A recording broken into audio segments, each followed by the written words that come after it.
Good evening. My name is Karen Silvera, and I'm here to talk to you about your superpower, a superpower that's around all of us, like air almost.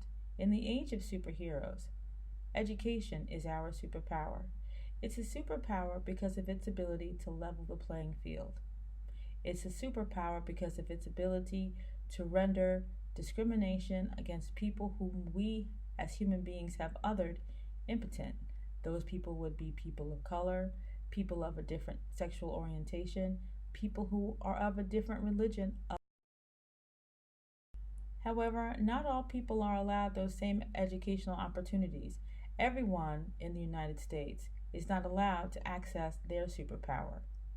How would I know? Well, I'm a child of integration. I am a person who, in the early 1980s, was bused from an all-black neighborhood to a majority white neighborhood. The bus ride was 30 minutes, and when we got there, we did not receive the warm welcome.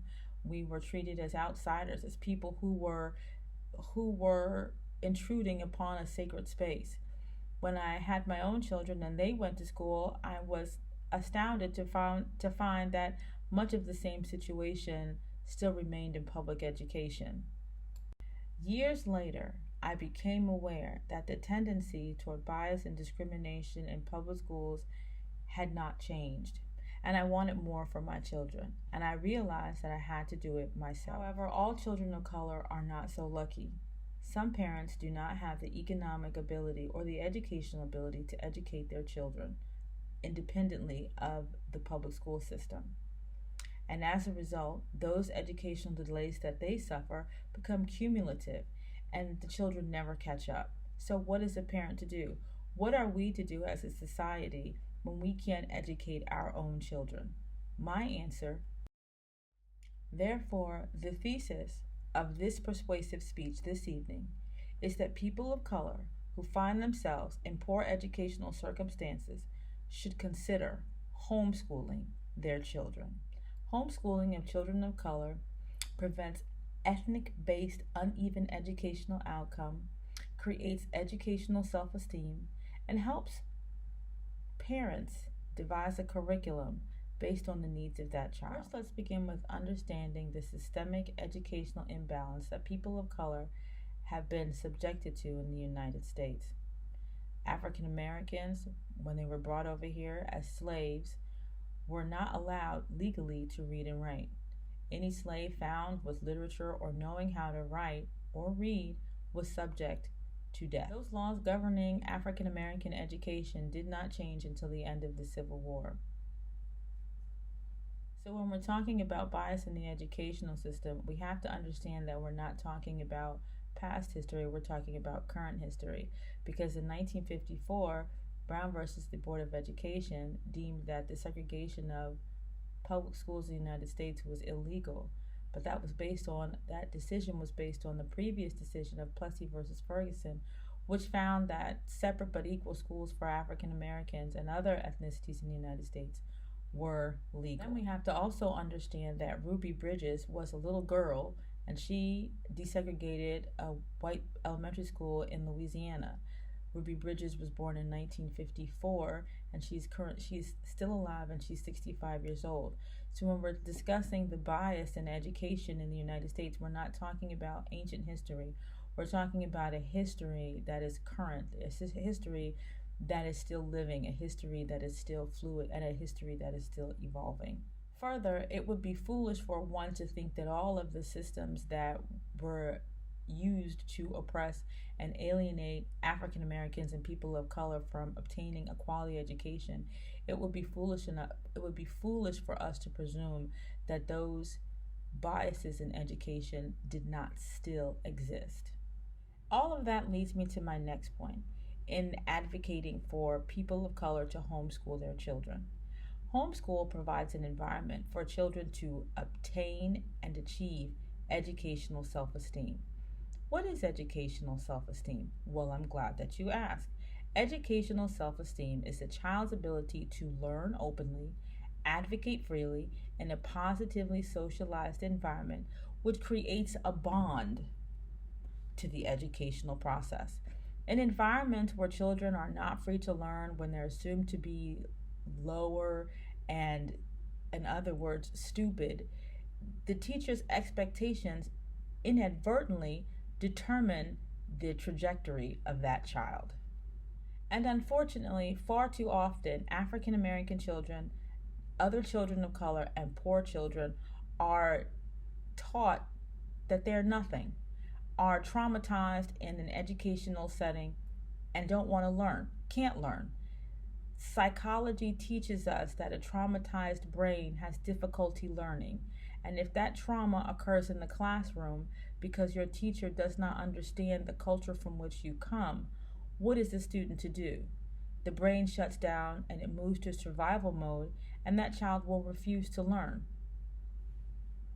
Consequently, parents who educate their children at home circumvent systemic bias from teachers, staff, and educational systems.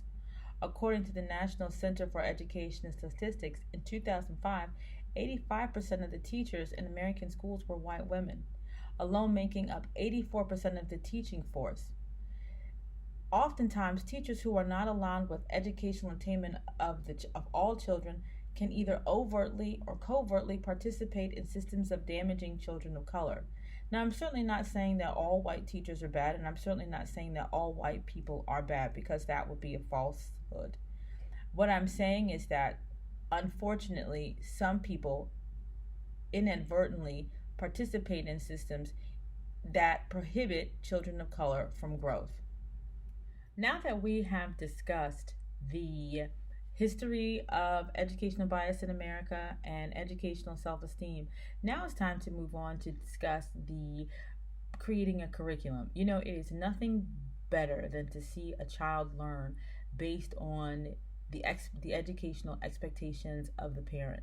And hopefully, and I have to say that one more time, hopefully the parent has great expectations for a child, because expectations are a wonderful thing in the educational process, because expectations go out before a child, and they set realistic or sometimes even unrealistic goals for the child to obtain. But the fact that early on that someone, especially the parent, believes in that child to obtain those type of educational goals, and by those type of educational goals, I mean any type of goal. If you think that your 3-year-old is a brilliant writer or a brilliant painter, to look at her work in awe and say, oh, that's just the most wonderful thing you've ever seen, provides a certain amount of endearment that the child, if in a hostile educational environment, may not be receiving.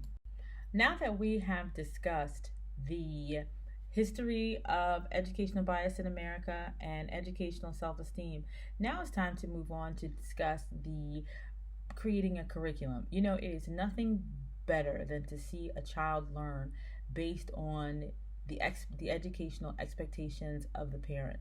And hopefully, and I have to say that one more time, hopefully the parent has great expectations for a child, because expectations are a wonderful thing in the educational process, because expectations go out before a child, and they set realistic or sometimes even unrealistic goals for the child to obtain. But the fact that early on that someone, especially the parent, believes in that child to obtain those type of educational goals, and by those type of educational goals, I mean any type of goal. If you think that your 3-year-old is a brilliant writer or a brilliant painter, to look at her work in awe and say, oh, that's just the most wonderful thing you've ever seen, provides a certain amount of endearment that the child, if in a hostile educational environment, may not be receiving. One of the most interesting parts that I would like to just take the time to discuss with you now about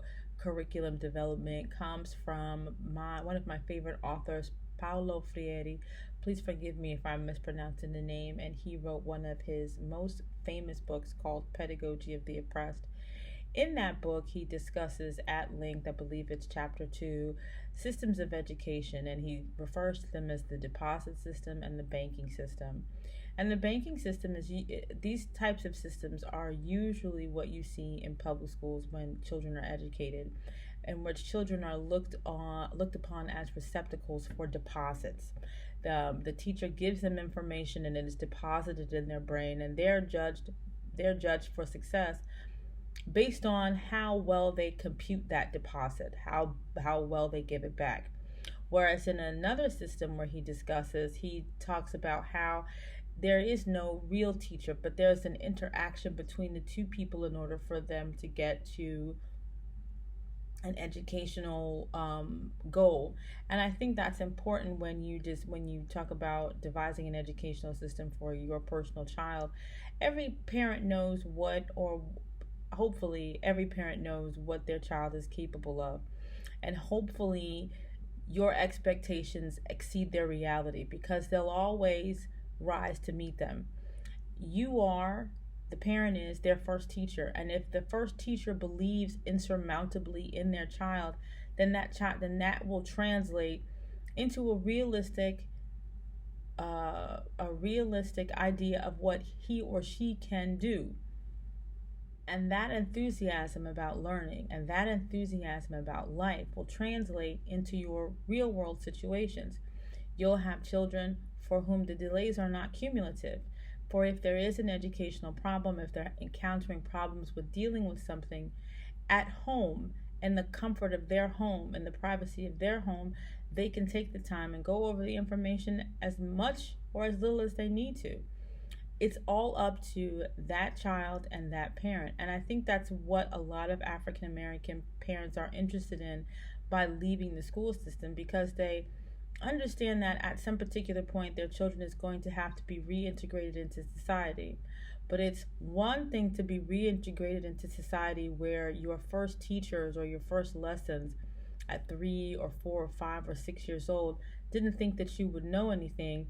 And it's one thing to be reintegrated into a society where at 3, 4, 5, and 6, the people who were around you provided love and support and the attention that you needed in order to get from basic math to calculus, in order to get from basic reading to AP literature. Because I don't think that any parent wants to necessarily keep their child in a cocoon forever. I think that they understand, even an Afrocentric parent or a Eurocentric parent, or a parent who's keeping their child home for trans issues. Maybe the child,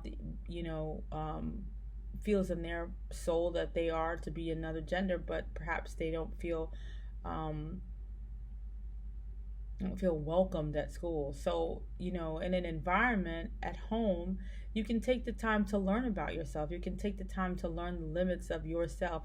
And I think that that's an important option that people of color need to explore. In conclusion, I would like to say that parents are allowed to take a proactive stance in their education of their children, because educational delays translate into real-world socio-economic dysfunction.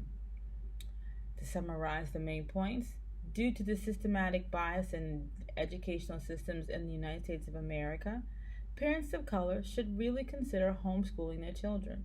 Doing this would circumvent educational biases, create educational self-esteem, and allow their parents and the children to create a curriculum that creates a lifelong love of learning.